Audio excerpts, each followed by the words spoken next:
If I only had to pick one knife to take to the end of the world, it would be the Esee.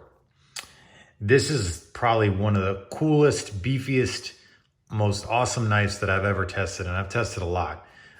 This is actually my second one, which is why it's so brand new.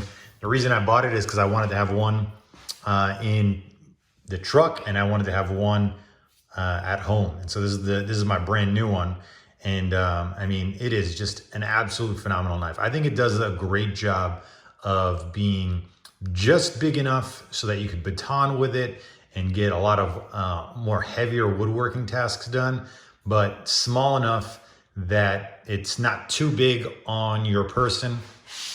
I think like some of the larger knives that are like more survival-esque, they're just way too big, and I feel like they just, I mean, at that point, you might as well go with a small knife and an axe, but I feel like this knife is the perfect middle ground between the two. As you can see here, it's not that much bigger than the very popular Mora, which I love. I mean, I think everyone should own this knife. I think everyone should own multiple of these knives. I think the Mora is probably one of the coolest knives as well. I mean, I love the handle. I know it's not a full tang, but I mean, this is not a knife that you're gonna be, you know, doing really heavy work, but this is a good just backup knife, a good truck knife. Just, you should just have one of these everywhere. And I just love the size and the feel of this knife so much that I wanted something similar that I could trust my life with. And like, if I was going into the woods and never coming back, man, it'd be hard. You'd be hard pressed to pick a knife better than the Esee. Reason being, I think the Esee is a little too big. I think the Esee is a little too small. I love that this is right in the middle. And more importantly, I love that the finger choil.